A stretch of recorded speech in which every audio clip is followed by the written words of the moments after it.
प्रथमतः देवारे सरांना वंदन. आपण देवारे सरांच्या माध्यमातून मला वाटतं जे आपण कधी कधी असं आहे की नाही कधी विषय आपण ऐकलेले नाहीत असे विषय देवारे सरांच्या माध्यमातून आपल्याला या ठिकाणी शिकायला मिळतात. आपण मागा आपल्या सरांनी डाईस शिकवलं, आपण त्या ठिकाणी डाईसचा आपण उपयोग बघितलेला आहे कशामध्ये, तर खेळण्यासाठी. त्याच्यामध्ये आपण सापशिडी वगैरे बोलतो, याच्यामध्ये आपण डाईसचा उपयोग बघितलेला आहे. परंतु हे डाईस भविष्य वर्तवू शकतात या संदर्भात कधी आपण ऐकलेलं नव्हतं. तर असे वेगवेगळे विषय मागं पत्त्यांचा सरांनी सांगितलेला होता. एक नेपोलियन प्रश्नावली सरांनी मध्ये घेतली होती. आता सर्वतोभद्र घेतला, त्याच्या अगदी संघटित चक्र घेतला होता. आता नवीन हा कोटा चक्र आहे. म्हणजे असे बरेचसे विषय की जे आपल्याला कधी त्या ठिकाणी ऐकायला मिळाले नसतात, असे सर या ठिकाणी विषय घेऊन येत असतात आणि आपल्या ज्ञानामध्ये भर टाकण्याचा ते प्रयत्न करत असतात. आणि आपण तो सगळ्यात आत्मसात केला पाहिजे आणि सरांचा हा सगळा वारसा आपल्याला पुढे नेऊन घेऊन जायचा आहे सगळ्यांना. तर सर मी सगळ्यांच्या वतीने खरोखर आपल्या या ठिकाणी धन्यवाद मानेन की आपण या ठिकाणी आमच्यासाठी सगळा उपलब्ध करून देता. आजच्या कार्यक्रमामध्ये कुबल मॅडम आहेत, दळवी सर आहेत, बाकी सगळे आपले नेहमी या ठिकाणी उपस्थित असलेले वाडीला सर आहेत. असे सगळे नेहमीचे आपले जे काही उपस्थित या ठिकाणी सरांचे सगळे विद्यार्थी आहेत. आम्ही सगळे सरांचेच विद्यार्थी आहोत. तर सगळे या ठिकाणी जे उपस्थित असतात त्यांचाही सगळ्यांचा या ठिकाणी सरांच्या वतीने या ठिकाणी आभार व्यक्त करतो. आणि सर मी आपल्याला विनंती करतो की आपण सर आपल्या लेक्चरला सुरुवात करावी. धन्यवाद मुकेश भाऊ, धन्यवाद. सगळ्यांना एक मिनिट, जरा सेटिंग केलेलं आहे. हा, आलं नाही आलं. थोडासा चेहरा वर जातोय. नाही आलंच नाही ते. हा बरोबर आहे. मला दिसत नाही ना. पण तुम्ही आम्हाला दिसताय. आता क्वार्टर आलं त्याच्यामध्ये. एक मिनिट प्रॉब्लेम आहे. तुमचा कॅमेरा ऑफ करा तर भाऊ. नाही, एक मिनिट थांबा.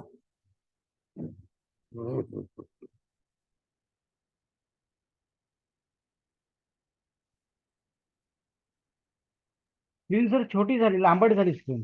तेच तेच कळत नाही मला. आता दिसतंय पूर्ण का नाही? दिसतंय. चेहरा सर पूर्ण दिसतोय. मला दिसत नाही ना. पण तुम्ही जसे दिसायचे पूर्वी तसेच दिसताय. एक मिनिट थांबा, काय गडबड होऊन जातं.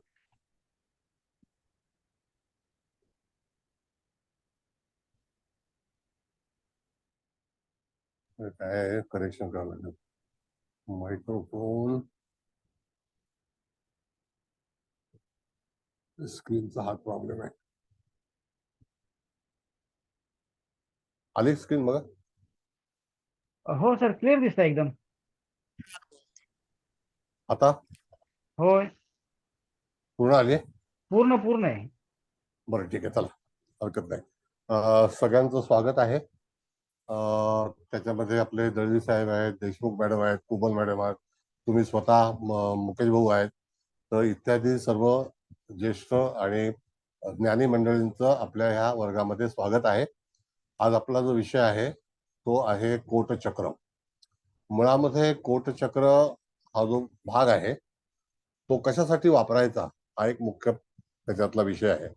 तर कोटचक्र ह्याची जी निर्मिती आहे ती राजस्थानमध्ये झालेली आहे.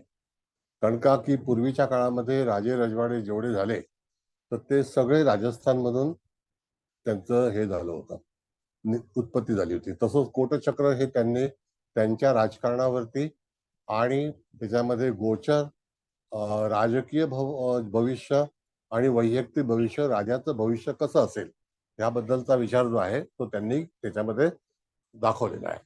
आता त्या ह्याच्यातून आपण जर बघितलं तर तिथे आपल्याला फलादेश आपल्या कुंडलीच्या अनुसरून सुद्धा व्यवस्थित लावता येतो, काढता येतो, सांगितला जातो. एक 2 मिनिटं, जरा इथे माझा प्रॉब्लेम होतोय. 2 मिनिटं जरा, 2 मिनिटं. पण तुम्ही सर स्क्रीनला बरोबर दिसताय पूर्ण. आपण मला इथे माझा स्क्रीन दिसत नाही ना.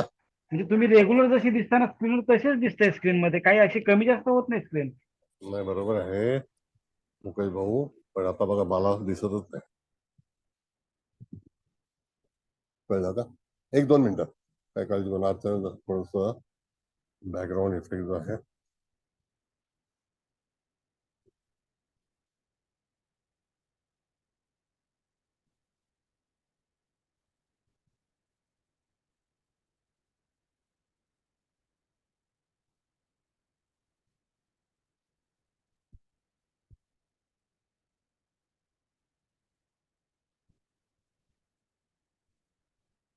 आला आता बरोबर?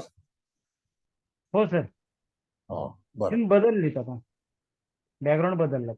हा, बॅकग्राऊंड बदला. बरं, ठीक आहे. धन्यवाद सगळ्यांना. त्या ह्याच्यामध्ये आपल्याला मुख्य कोट चक्रामधून, तर कोट चक्राच्या याच्यामध्ये आपण पाहिलं तर ह्याचं जे चक्र आहे तर त्याचं जोपर्यंत आपल्याला आपली कुंडली किंवा तत्सम जे काही जातक आपल्याकडे येणार आहे त्याची कुंडली मांडून त्याच्यावरती भविष्य कथन करण्याची प्रथा या चक्रामध्ये आहे. तशी अनेक चक्र आहेत अजून शिकवायची बाकी आहेत. तर त्यापैकी हे अतिशय महत्वाचं हे आहे, महत्वाचं चक्र आहे. कारण का की आपण सर्वतोभद्र चक्र शिकलो, त्याच्यामध्ये पण दिशा होत्या. तसंच ह्याचा प्रारंभ जो आहे तो प्रारंभ कसा करायचा असतो, तर त्यामध्ये 3 प्रारंभ आहेत. एक लग्न कुंडली, एक चंद्र कुंडली आणि एक रवी कुंडली. म्हणजे सुदर्शन चक्र जे असतं त्याच्या आधारावरती आपल्याला तिथे विचार करायचा असतो. तर आता मला वाटतं विद्या कुलकर्णी आले तर त्यांना होस्ट करता का? कोर्स करता तुम्हाला मुकेश भाऊ? सर करायला लागेल. का तुम्ही नाही करू शकत? नाही करू शकत. 2 मिनिटं जरा. कुलकर्णी मॅडम आल्यात ना तुम्ही?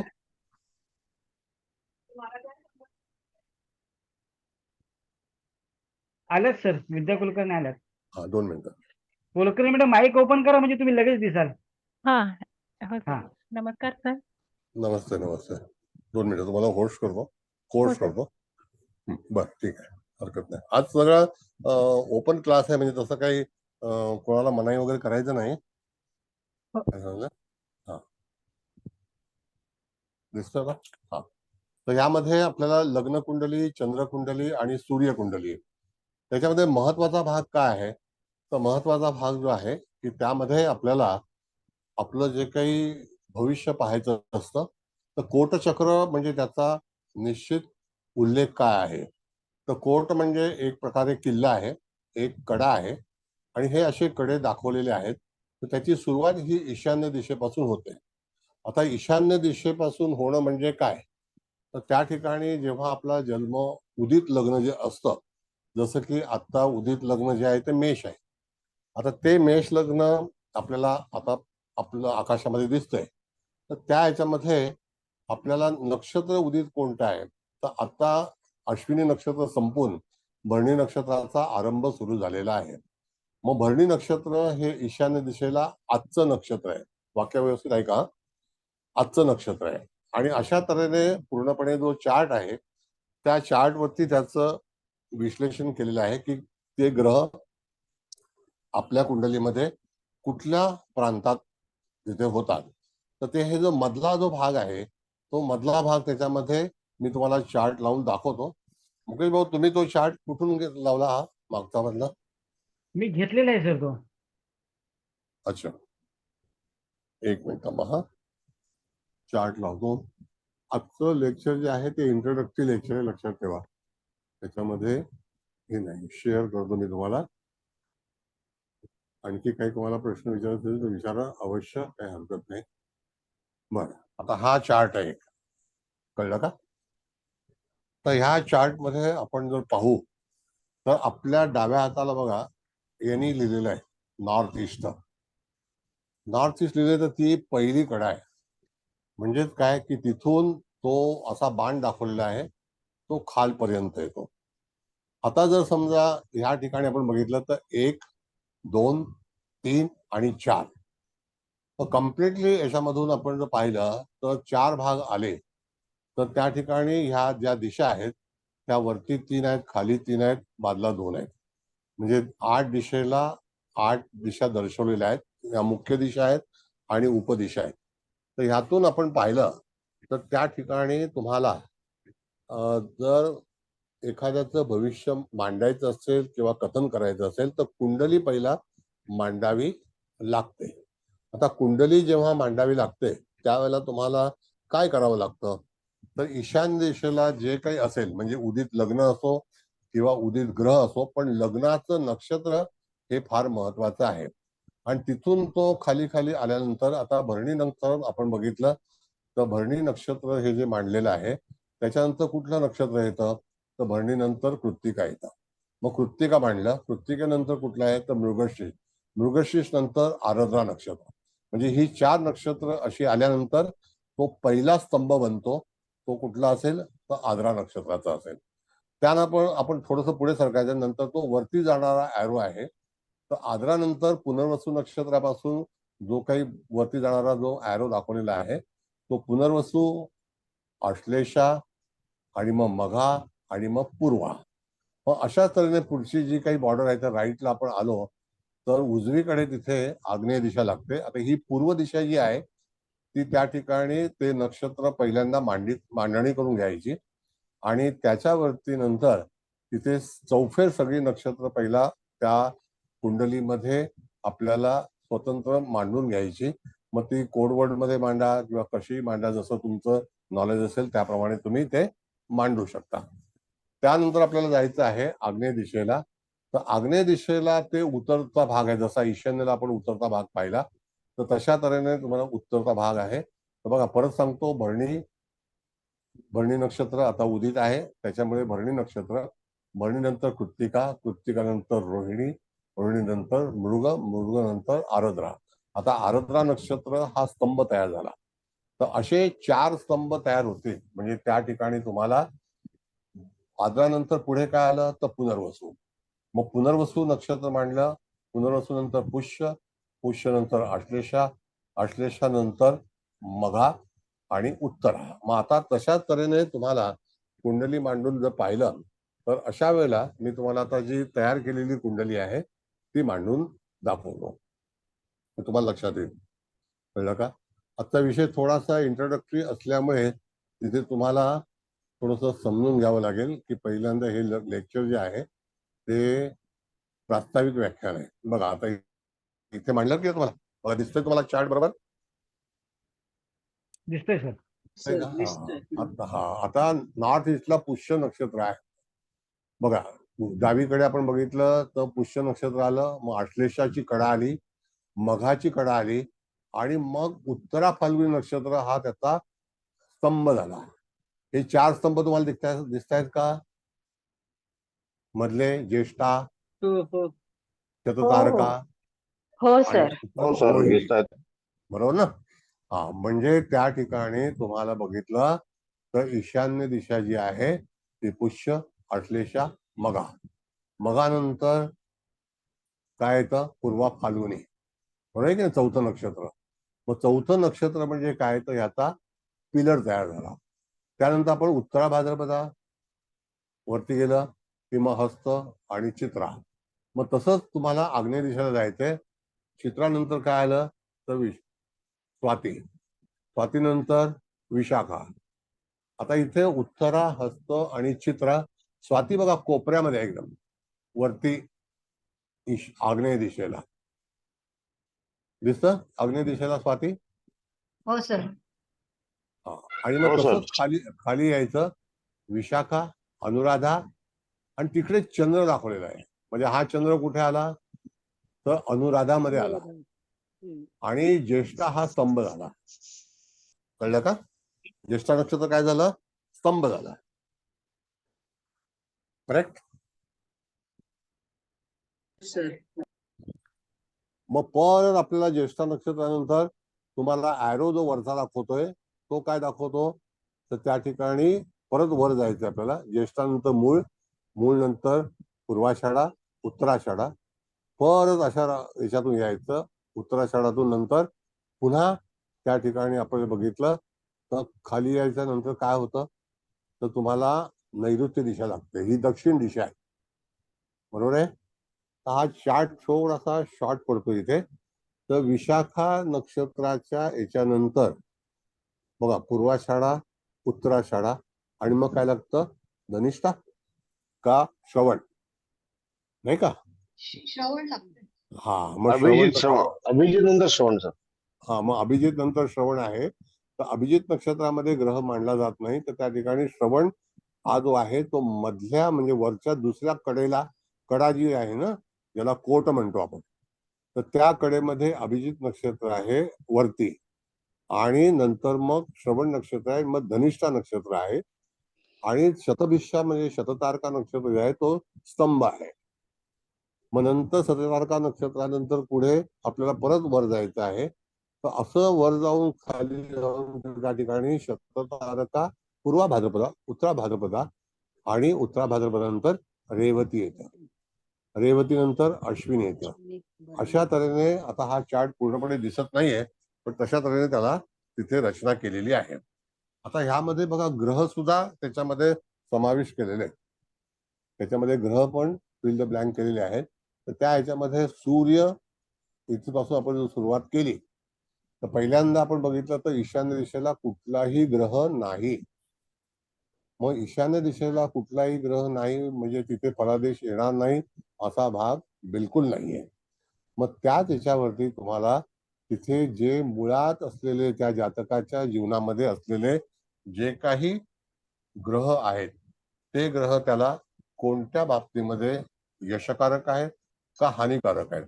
आता जर समजा आपण मध्ये जो पिलर आहे तो पिलर आपण जर पाहिला तर कधी कधी त्या पिलर मध्ये आपल्याला जे अभिजित नक्षत्र पण येऊ शकतं. पण अभिजित नक्षत्रामध्ये फक्त तो चार्ट बनवताना जसा आपण सर्वतोभद्र चक्राचा चार्ट बनवला होता त्याचप्रमाणे त्याचा चार्ट बनवायचा असतो. कळलं? मग त्याचा जेव्हा चार्ट बनवायचा असेल तर त्या ठिकाणी आपल्याला अभिजित नक्षत्राचा विचार करायचा नाही. मग त्याच्याकरता 3च पिलर जे आहेत त्याचा उपयोग करून घ्यायचा. आणि त्याच्यावरती मधला पिलर म्हणजे जातकाच्या जीवनामध्ये मूळ कुंडलीमध्ये खरोखरीच त्या ठिकाणी जातकाला कोणत्या समस्या येतील किंवा त्या जो स्तंभ आहे त्या स्तंभामध्ये कुठला ग्रह आहे का, तर तो ग्रह कुठल्या राशीचा आहे, कुठल्या राशीचा स्वामी आहे आणि तो मूळ कुंडलीमध्ये कुठे विराजमान आहे. तर त्याला आपण जे काही हाऊस म्हणतो, जे काही घरं आहेत म्हणजे ज्याला आपण 12 स्थानं म्हणतो, त्या स्थानामध्ये त्याचं वास्तव्य कुठेशी आहे. मग त्यावरून आपल्याला पुढे पुढे जायचं आहे आणि नंतर त्यातून आपल्याला जातकाला भविष्य सांगायचं आहे. तर जातकाची मजबूती म्हणजे त्याचा जो काही खांब आहे ज्याला आपण पिलर म्हणतो तर त्याच्यावरती त्याची दारोमदार अवलंबून आहे. मग यदा कदाचित त्या कुंडलीमध्ये स्तंभ स्थानामध्ये म्हणजे जे स्तंभ आहेत त्याच्यामध्ये कदाचित ग्रह असू शकतो, कदाचित ग्रह नसू शकतो. म्हणजे ग्रह तिथे उपलब्ध असणार नाही. जर समजा जो ग्रह उपलब्ध असेल तर त्याला काय भूमिका दिलेली आहे, तर जर समजा एखाद्या वेळेला चतुर्थ स्थानाचा अधिपती हा त्या ठिकाणी जर उपलब्ध असेल तर अशा वेळेला त्याला पूर्णपणे आपण जो भाग आहे तो सांगू शकतो की इथे पिलर म्हणजे काय. आता उदाहरण असं बघितलं आपण तर आत्ताच मेष लग्न आकाशामध्ये उदित झालेलं आहे. तर चतुर्थामध्ये कोणती राशी येते, तर कर्क राशी येते. मग कर्क राशीमध्ये आपण जर बघितलं तर त्याच्याने पिलर बनू शकतो का, तर कुठल्या नक्षत्र जर असेल मेष राशीमध्ये, आता आत्ता आरंभ जो आहे तो भरणी नक्षत्रापासून आहे. मग भरणीनंतर कृत्तिका, कृत्तिकानंतर रोहिणी, रोहिणीनंतर मृगशीर्ष, आर्द्रा याच्याने टर्न होतं. म्हणजे तिथे कर्क राशीचा भाग येणार नाही कारण कर्क राशी जी आहे ती त्या ठिकाणी स्तंभामध्ये येणार नाही. मग तसंच जर समजा आपण वृश्चिक रास पकडली तर समजा लग्न जे आहे ते ज्येष्ठामध्ये असेल तर ज्येष्ठा अनुराधा नंतर अनुराधा नंतर विशाखा, नाही सॉरी, ज्येष्ठा जो आहे ज्येष्ठानंतर मूळ, मूळ नंतर पूर्वाषाढा, उत्तराषाढा आणि उत्तराषाढा नंतर आपण बघितलं तर त्या ठिकाणी आपल्याला श्रवण लागतं, अभिजित लागत नाही. मग नंतर धनिष्ठा. मग अशा वेळेला तुम्हाला तुमचं कुठलं नक्षत्र हे मध्यभागी आलेलं आहे त्याला आपण स्तंभ म्हणतो. मग त्या ह्याच्यावरती ग्रह जर असेल तर त्या ठिकाणी जातकाचा जो फाउंडेशन प्लॅनेट ज्याला आपण म्हणतो त्या आधारावरती तो कोणत्या स्थानामध्ये आलेला आहे आणि त्याच्यावरून त्याचं भविष्य कसं कथन करायचं किंवा एक्झिट मध्ये किंवा ट्रान्झिट मध्ये सुद्धा यदा कदाचित तिथून ग्रह जर जात असेल तर त्याला सुद्धा तिथे मान्यता आहे. तो काय फळ देणार असेल त्याच्यामध्ये बऱ्याच लोकांनी वेगवेगळ्या तऱ्हेच्या कल्पना मांडून मूळ सांगितलेलं आहे की याच्यात काय काय फलादेश मिळतो. तर प्रत्येकाचं भिन्न भिन्न विचार आहेत. पण मूळ कुंडली जी राजस्थानमध्ये त्याचा वापर केला जातो तर तो वापर जो आहे तो कधी केला जातो, ज्यावेळेला एखादी व्यक्ती आपल्याकडे येते आणि तिला एखादी गोष्ट मिळवायची असेल तर गोचरीचा ग्रह हा कुठून चाललेला आहे, त्याचा वापर कसा करावा, अदरवाईज किंवा तो आता कुठल्या कड्यामध्ये आहे, म्हणजे कोट म्हणजे आपण किल्ल्याचा जो भाग म्हणतो तो आता कुठून भ्रमण करत आहे, त्याच्यावरून त्या ठिकाणी त्याला यायला आणखी किती अवधी आहे. आता प्रत्येक नक्षत्रामध्ये ग्रह किती वास्तव्य करतो आणि नंतर तो स्तंभामध्ये कधी येणार आहे, त्यावेळेला जातकाच्या कुंडलीमध्ये जे मजबूतीकरण आहे, म्हणजे ज्याला आपण म्हणतो की स्ट्रॉंग, तो ग्रह निश्चितच त्या जातकाला अतिशय चांगल्यापैकी यश मिळवून देईल. दुसरा भाग असा आहे की नैऋत्य करून एखादा ग्रह चालला असेल, आता तो कोणता ग्रह आहे, तर नैऋत्य दिशा ही बाधित दिशा आहे, म्हणजे संकट आणणारी दिशा आहे. मग अशा ह्या संकट आणणाऱ्या दिशेला आपण जर ग्रह भ्रमण करत असेल तर तो ग्रह कोणता आहे आणि त्या ग्रहावरती जातकाच्या जीवनामध्ये एखादं संकट येणार असेल तर तुम्हाला कल्पना पाहिजे की लक्षात आलं पाहिजे की एक चंद्र हा ग्रह एका दिवसामध्ये एक नक्षत्राचा भ्रमण करतो. तसंच सूर्य जो आहे तो एका नक्षत्रासाठी एक, ज्याला आपण म्हणतो 14 दिवस ते 13 दिवस. पण जर समजा आपल्याकडे जातक आल्यानंतर त्याची गोचर कुंडली मांडली आणि तिथे जर समजा त्याच नक्षत्रामध्ये सूर्याने 7 अंश म्हणजे 7 दिवस भोगले असतील तर आणखी पुढे जाण्यासाठी किती दिवस लागतील, तर 7 दिवस लागतील. म्हणजे साधारणतः आपण जर बघितलं तर जातक आपल्याकडे आलेला आहे त्यावेळेला गोचरची मांडणी ही खरोखर कधी तिथे लागू झालेली आहे आणि कधी संपुष्टात येणारी आहे, तर त्यावेळेला त्या जातकाच्या जीवनामध्ये कार्य होईल का. दुसरा भाग असा आहे की जेव्हा एखादा चढता ग्रह असतो तर पूर्व दिशा जी आहे ती पूर्व दिशा बघा मध्ये लागते. आता मी तुम्हाला चार्ट लावून दाखवला होता, तर ती पूर्व दिशा जी आहे ती मध्ये लागते. मधून मग पुढची स्टेप आहे, तिसरी स्टेप आहे. असं बघितलं आपण तर 4-4 नक्षत्रांचा जो भाग आहे तो त्याच्यावरती विचार केलो. काही ठिकाणी जी आहेत तर आपल्याला तिथे दिसतील की आग्नेय दिशेला कोणता ग्रह येणार आहे का जाणार आहे. तर आग्नेय दिशेकडून येणारा ग्रह असतो, जाणारा नसतो. पूर्व दिशेकडे जाणारा ग्रह असतो, ईशान्य दिशेकडे येणारा ग्रह असतो. कळलं का. तर अशा रीतीने त्या ग्रहांची मांडणी किंवा गोचरीने होणारा त्याचा फलादेश आहे, तो फलादेश तुम्हाला सांगता आला पाहिजे. त्याकरता आपण प्रॅक्टिकल कुंडली मांडून त्याच्यावरती विचार विनिमय करणार आहोत.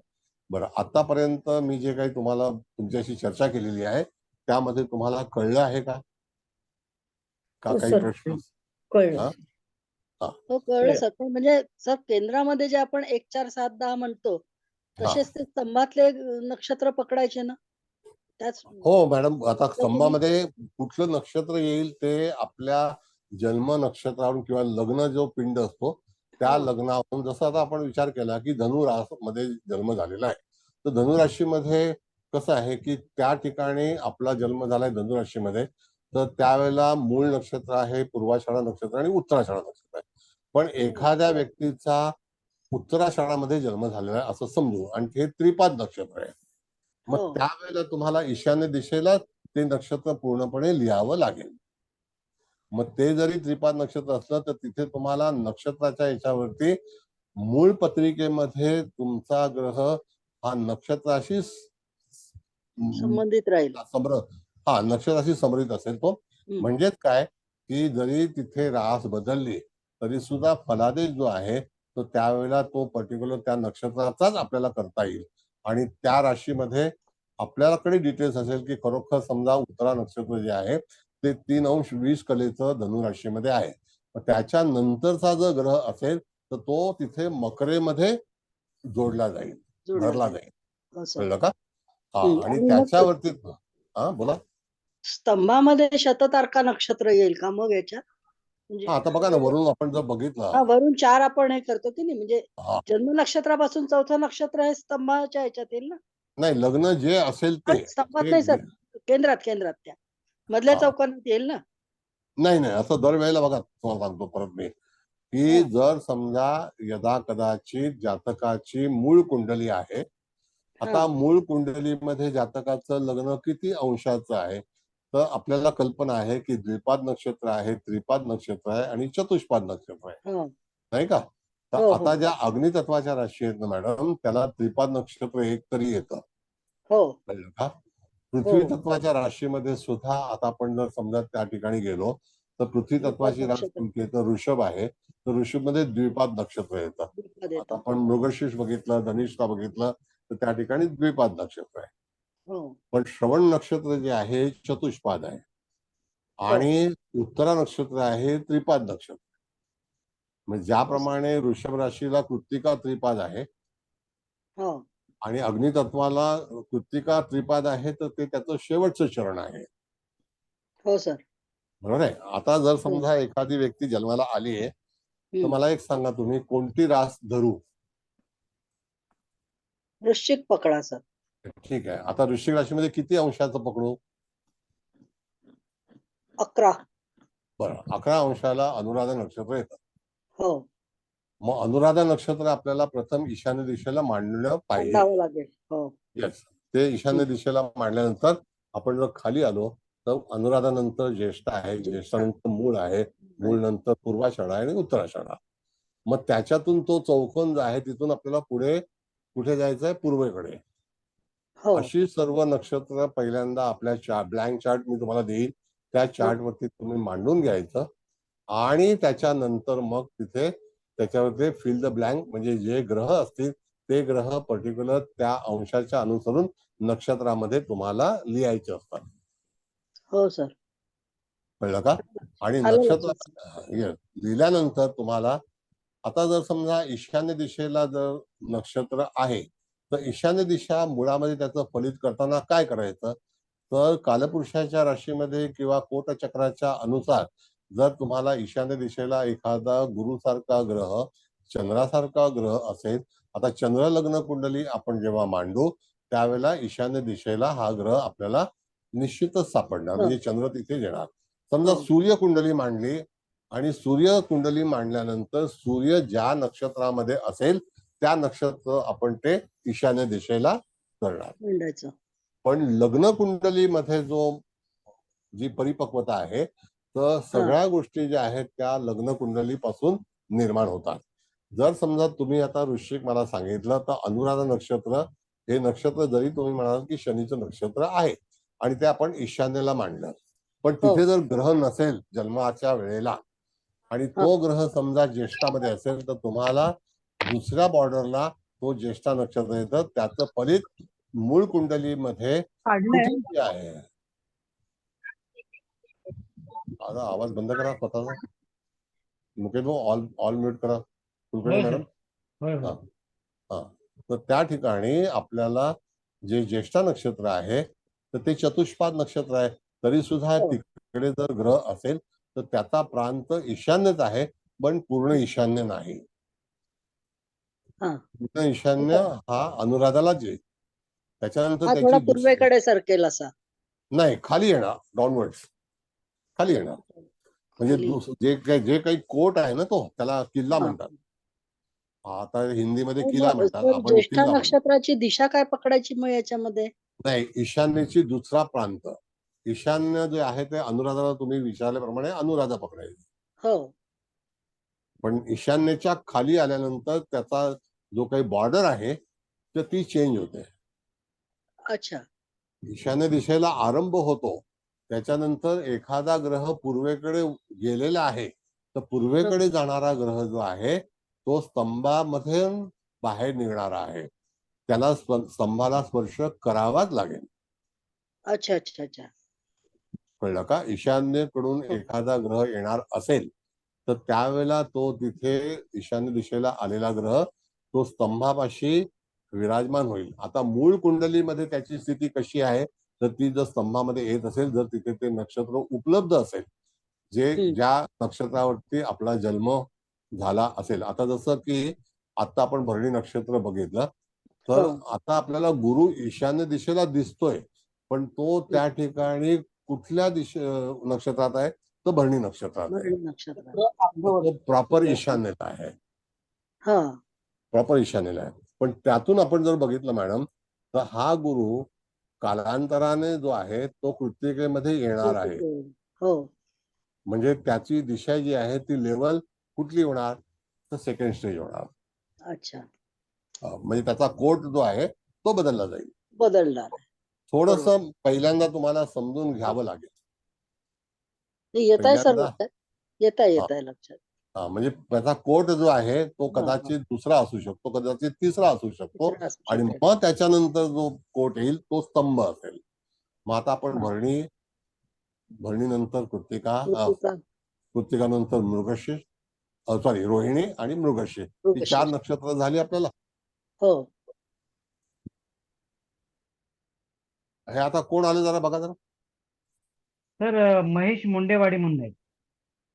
हे आपल्या ओळखीचे नाहीत. कोण आहे भाऊ? ग्रुपमध्ये आहेत मला वाटतं कुठं तरी. ठीक आहे, चला हरकत नाही, राहू द्या. हा, आता मॅडम असं बघितलं आपण, तर मग तिथे तुम्ही 3 नक्षत्र पाहिली, तर त्या 3 नक्षत्रामध्ये त्याचा स्तंभ कसा बनतो. स्तंभ जेव्हा बनेल तर पूर्वेकडील दिशा जेव्हा तो चढत असेल त्याच नक्षत्राला अनुसरून तो स्तंभचा अधिकार मिळवेल. अच्छा. त्याशिवाय त्याला अधिकार मिळणार नाही. नाही. मग हे जे शास्त्र आहे हे पूर्णपणे नक्षत्रावरती आहे. आणि जरी नक्षत्रावरती असलं तर आपल्याला कल्पना आहे की आपण जेव्हा पारंपरिक कुंडली निधन बनवतो त्यावेळेला द्विपाद त्रिपाद म्हणजे नक्षत्राचं शेअरिंग होतं. कळलं ना? हो सर. एखादं नक्षत्र त्या राशीमध्ये आपण शेअर करतो, पण नक्षत्र बदल होत नाही, राशीची निर्मिती होते. मग त्याला आपण त्रिपाद, चतुष्पाद किंवा द्विपाद म्हणतो. आता नक्षत्राचा बदल कधी होतो तर द्विपाद आणि त्रिपादला होईल. जसं की कृत्तिकेमध्ये जेव्हा वृषभ राशीला जाऊ तर नक्षत्र तेच असेल, पण कृत्तिकाचं दुसरं चरण जे आहे त्याने वृषभ राशीचा आरंभ होईल. हो सर. आता मूळ पत्रिकेमध्ये ज्या वेळेला आपल्याला फलादेश द्यायचा असेल, जरी ती कुंडली आपण असा विचार केला की कन्या राशीची असं समजूया, तर कन्या राशीची जरी असली तर कन्या राशीमध्ये उत्तरा नक्षत्र त्रिपाद नक्षत्र आहे, हस्त नक्षत्र चतुष्पाद आहे. चतुष्पाद आहे. आणि ज्याच्यानंतर येणारं चित्रा नक्षत्र आहे तर ते चित्रा नक्षत्र हे द्विपाद नक्षत्र आहे. मग आता द्विपाद नक्षत्रानंतर स्वाती नक्षत्र येईल, तर स्वाती नक्षत्राचा पिलर बनेल का हे बघायला पाहिजे आपल्याला.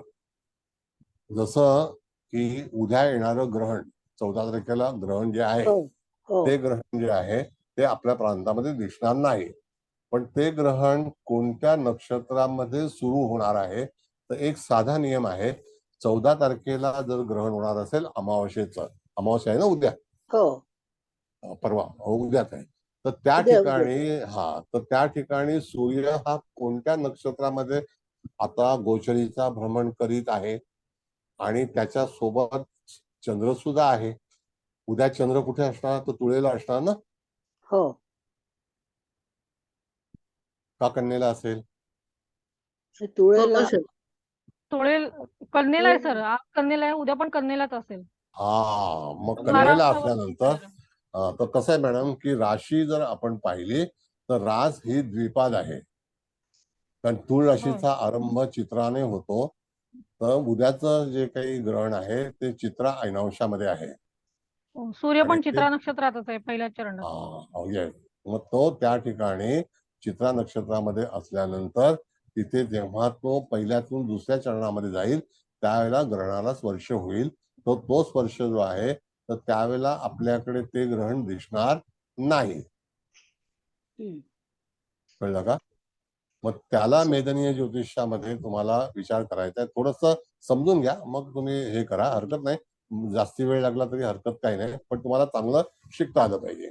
मग अशा वेळेला तुम्हाला उद्याचं जे ग्रहण आहे तर तिथे चंद्र आणि सूर्य दोघंही एकत्रित असतील हे तर नक्की आहे. आणि त्याच्या सोबत कुठला ग्रह असेल तर केतू असेल का? बुध आहे सर.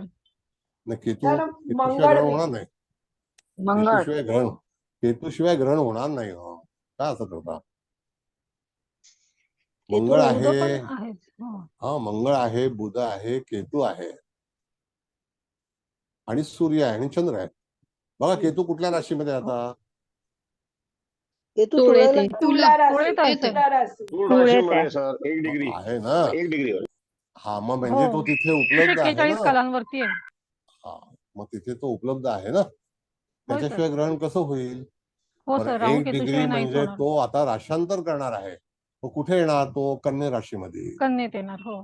म्हणजे बरोबर प्रॉपर आता बघितलं तर सिंह नवमाशामध्ये केतू आता विराजमान आहे. तेवढं कन्फर्म आहे का?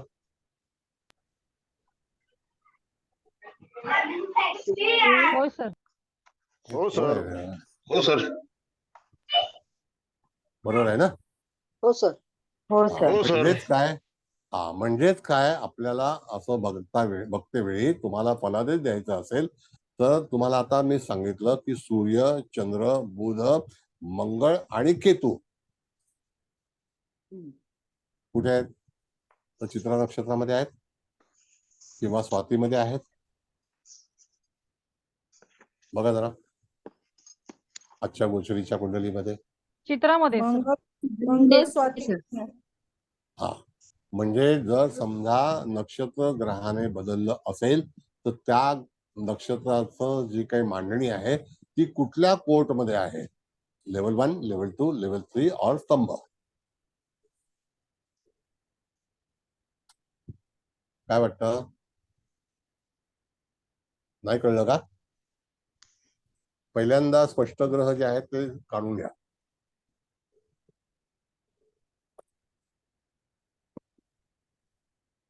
बोला. पहिल्यांदा स्पष्ट ग्रह जे आहेत ते बघा जरा. कोणाकडे कुंडली आहे तिथे? थोडं समजुतीने घ्या, हरकत नाही, काही वेळ लागला हरकत नाही, नो प्रॉब्लेम. बोला.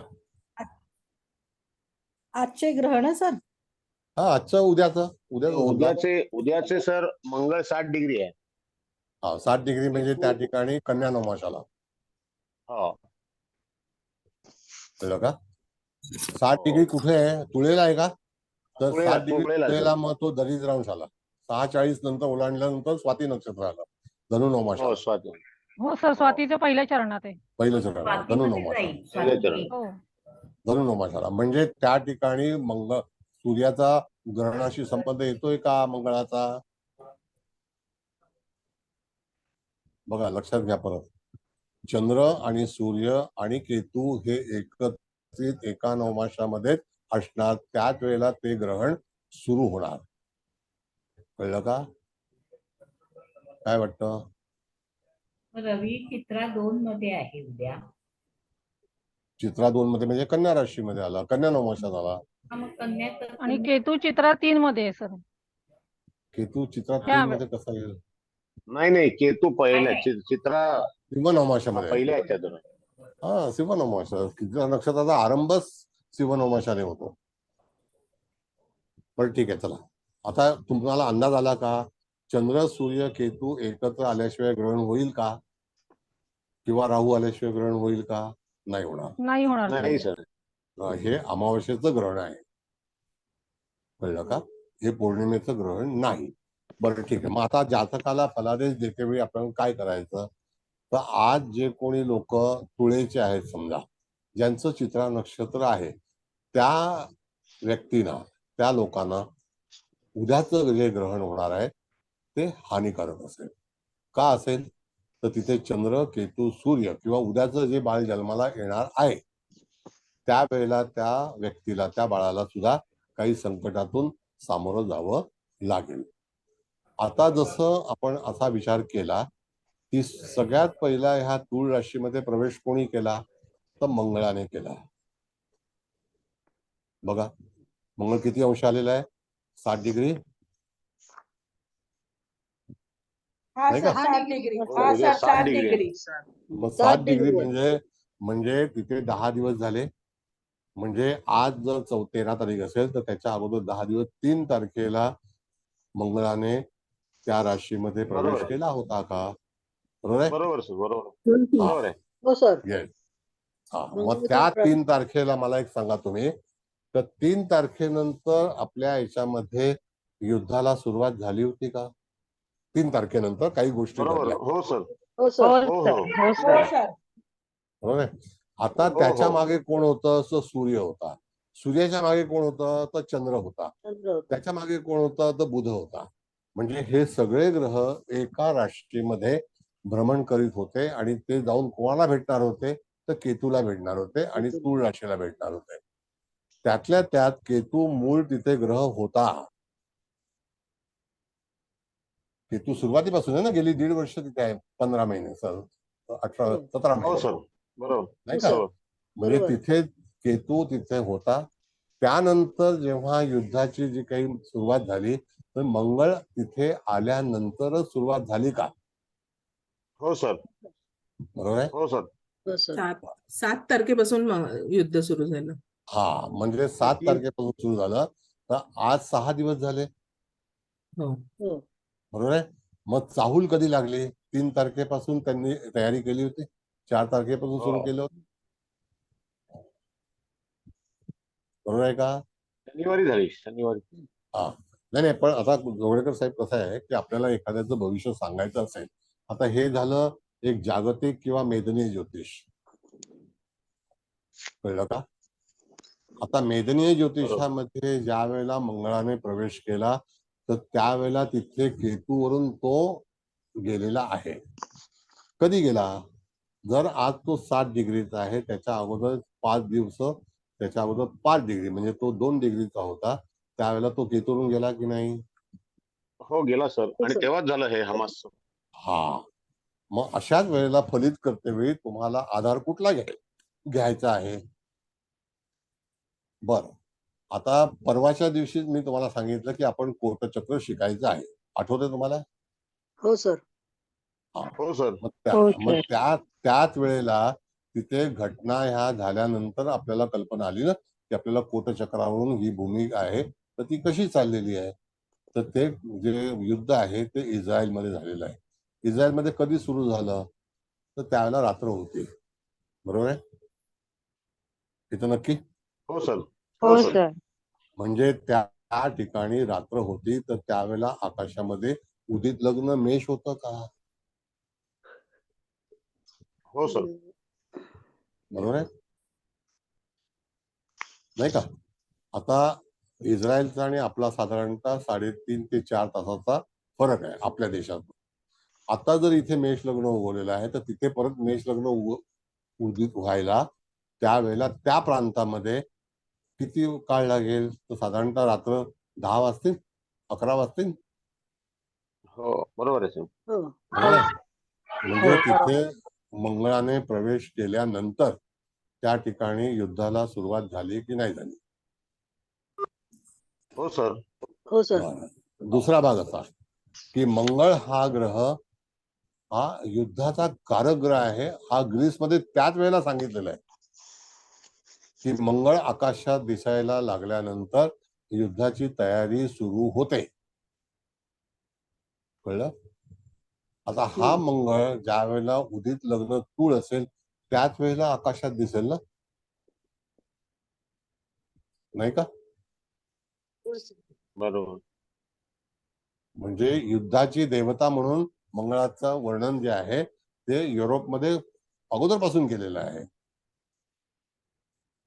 हो सर. म्हणजे तिथे जेव्हा आपण एखादी घटना काढायची असेल तर त्या घटना जागतिक स्तरावरती कशा होतील. दुसरा भाग की आता ज्यांचं तूळ लग्न असेल किंवा कुठलंही लग्न असेल तर त्या स्थानामध्ये ते ग्रहण होणार आहे, हे तर नक्की झालं. हो सर.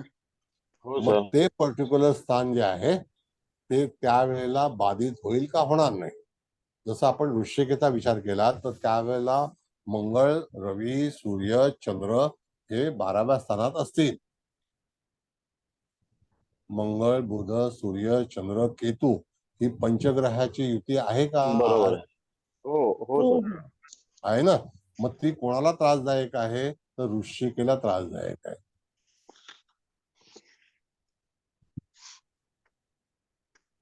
कळलं? वृश्चिक लग्नाला की वृश्चिक राशीला सर? वृश्चिक लग्नाला, वृश्चिक लग्नाला, कारण 12व्या स्थानामध्ये तूळ रास येते ना. हो हो. म्हणजे त्या ठिकाणी आपल्याला फलादेश करायचा. आपला विचार काय आहे तर फलादेश कसा करावा किंवा फलादेश कसा लागू पडतो. बरोबर. फलादेश कसा लागू पडेल तर त्यावेळेला तुम्हाला अशा रीतीने जातकाचे प्रश्न सोडवायचे आहेत. आणि प्रश्न निवारण कधी होईल? आता जोपर्यंत कदाचित हा सूर्य ह्या सगळ्यांची युती झालेली आहे, आता सूर्य आणि मंगळ हे ग्रह आणि बुध हे ग्रह बऱ्याच दिवस कंटिन्यू होणार आहेत. वाटचाल त्यांची बरेच दिवस असेल. कारण का की मंगळ आणि सूर्य, मंगळ हा अतिचारी असेल. कळलं का? अतिचारी ग्रह आपण सर्वतोमुख चक्रामध्ये शिकलो होतो ना. हो सर. हो सर. सूर्याच्या पुढे मोडून का? हा, एक एक एक राशी पुढे किंवा एक नक्षत्र पुढे 11 असेल. डिग्री 11 अंश पुढे. एक नक्षत्र पुढे आहे ना. हो हो. कळलं? चित्रानंतर हो. स्वाती येतं ना. हो सर. हा, 11 अंश जर आपण जर बघितला तर त्या ठिकाणी आपल्याला 6:40 स्वाती नक्षत्राची सुरुवात होते. 6:40 सुरू झाल्यानंतर 10 अंशाला कुठलं येतं तर स्वातीच येतं, पण तो मकर नवमास असतो. कळलं का? बघा, 10 ते 13, 20 मकर नवमास असतो. बरं, ठीक. हा, आता आपण थोडस पुढे जाऊया. जर समजा यदा कदाचित एखाद्या व्यक्तीच्या कोटचक्राप्रमाणे जर त्या ठिकाणी स्तंभामध्ये जर मूळची स्वाती नक्षत्र किंवा चित्रा नक्षत्र असेल आणि तिथून गोचरीच्या ग्रहाचा प्रवास होणार असेल तर त्या ठिकाणी जातकावरती बऱ्याच मोठ्या प्रमाणामध्ये ताण येऊ शकतो. Got it? ग्रहांच्या घटना ह्या तुम्हाला वर्तवण्यासाठी तुम्हाला हा आधार घेणं आवश्यक आहे. तुम्ही कशाच्या आधारावरती भविष्य सांगणार? गोचरीच्याच. येस, म्हणजे त्याची मूळ कुंडली समजा आपल्याकडे आहे, पण त्याच्यावरून सूर्याचं वगैरे भ्रमण होणार नाही. पण जर समजा या स्तंभामध्ये जर एखादं नक्षत्र येत असेल, आता चित्रा नक्षत्र जर स्तंभामध्ये आलं, त्या ठिकाणी ग्रहण होणार आहे, त्याच्या पुढे स्वाती नक्षत्र आहे आणि त्याची वाटचाल पूर्व दिशेला होणार असेल तर ती पुढची जी नक्षत्र आहेत ती यदाकदाचित जातकाच्या जीवनामध्ये काही क्रांतिकारक ठरू शकतात. पण पण क्रांती म्हणजे सर ग्रहणाच्या याच्यामुळे मग वाईटच क्रांती राहील का? हो, बरोबर आहे. पण त्याला सुटका कशी आहे की जोपर्यंत पूर्व प्रांतामध्ये एखादा ग्रह प्रवास करणार नाही आणि तिथून तो आग्नेयला जाणार नाही, तर ह्याची जी ग्रहांची जी मोमेंट असते ना मॅडम, तर त्यावेळेला त्या मोमेंट ज्या आहेत त्या आयुष्यामध्ये बऱ्याच तक्रारी घेऊन येतात. म्हणून कधी कधी आपल्या जीवनातील काही प्रश्न आपल्याला कंट्रोलमध्ये राहून सोडवले पाहिजे. अच्छा. आपल्याला आपणच तिथे कंट्रोलमध्ये राहणं गरजेचं आहे. आणि कधी कधी काही गोष्टी ज्या आहेत त्या आपण चुकीच्या माध्यमातून करतो आणि दुःख ओढावून घेतो. बरोबर आहे. कळलं का? मग त्यावेळेला ग्रहस्थिती आकाशामध्ये कशी आहे तर ती स्थिती तपासताना तुम्हाला कोटचक्राचा आधार घेणं आवश्यक आहे. आणि कोटचक्र जे आहे हे जीवनातील क्रांती किंवा आपलं जे काही राज्य आहे त्याचा विचार करताना तुम्हाला कोटचक्राचा वापर केला पाहिजे. पण आता सर जसं तिसरं महायुद्ध सुरू होईल वगैरे असं जे हो, चालू आहे भयंकर काही काही होऊ शकतं. काही हे होऊ सगळं शकतं. जग त्याच्यामध्ये होरपळलं जाईल का?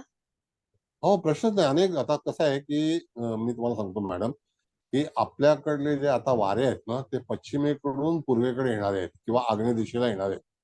म्हणजे जर समजा काही युद्ध सुरू झालं तर पहिला त्या ठिकाणी इजिप्त, त्याच्यानंतर वरती लेबनॉन, तुर्की या देशांना तो क्रांती करेल. सिरिया, हा. आता हमासचा साफ झालेला आहे.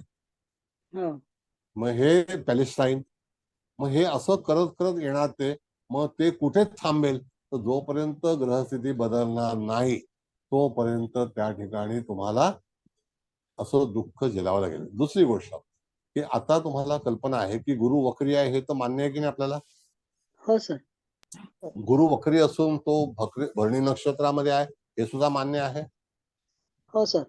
आता जर तुम्ही घरातून बाहेर गेल्यानंतर पूर्व दिशेला तुम्हाला गुरुचा उदय दिसेल, हा. पण तो राहू युक्त आहे, पण राहू दिसणार नाही, नाही. गुरु दिसणार. हम्म. कळलं का? तर सर मग गुरु मार्गी होईपर्यंत हे युद्ध चालेल? त्या अशा मॅडम भरपूर काही गोष्टी घडामोडी येतील. पहिली गोष्ट म्हणजे लक्षात घ्या, आपण नेहमी शिकतो त्यावेळेला आपण सांगतो की गुरु हा अर्थव्यवस्थेचा कारक आहे. हो.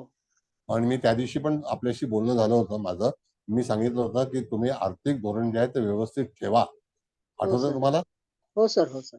मग त्यावेळेला काय आपण युद्धाची चर्चा केली नव्हती, पण युद्ध सुरू झालं होतं. पण आर्थिक धोरण हो. व्यवस्थित ठेवणं गरजेचं आहे. आणि गेली 6 महिने मी सांगतोय लोकांना की आर्थिक धोरण जे आहे ते सांभाळा. ते जर कुठेतरी उगाचच खर्च केले तर तुम्हाला वणवण फिरावं लागेल. प्रचंड महागाई होणार आहे. सर म्हणजे 1 जानेवारीला गुरुमार्गी होतोय तोपर्यंत डामाडौल राहील सगळीचकडे परिस्थिती. नक्की काहीतरी घटना ज्या आहेत, गुरु हा आपल्या खाद्य उत्पादनाचा कारकग्रह आहे. तर खाद्य उत्पादनामध्ये शॉर्टेज तयार होईल. आता आपला अन्न पुरवठा जो आहे तो दुसऱ्या देशामध्ये जाईल, त्यावेळेला आपल्याकडे शॉर्टेज होईल ना. हो सर. आणि आपल्याकडे पीक झालेलं नाही बरोबर. नाही यावर्षी बरंच गेलाय. मग हे असं सगळं जेव्हा घडामोडी होतात तर तुम्हाला जेव्हा कोटचक्राच्या अनुसरून जर कथन करायचं असेल तर त्यावेळेला आधार कुठला? तर कोटचक्राचा. हम्म. कळलं का? हो आधार सर. कुठला घ्यायचा आपल्याला? म्हणजे मूळ कुंडली लक्षात घेऊन मग कोटचक्रावर या. मांडायचं. येस, मूळ कुंडली मांडतेवेळी तुम्हाला ईशान्य दिशेपासून जर तुमचं लग्न असेल, जर तुमचा सूर्य असेल, जर तुमचा चंद्र असेल तर त्यापासून तिथे ईशान्य दिशेला आरंभ करायचा असतो. बरोबर आहे सर. आणि असंच तुम्हाला खाली खाली यायचं आहे.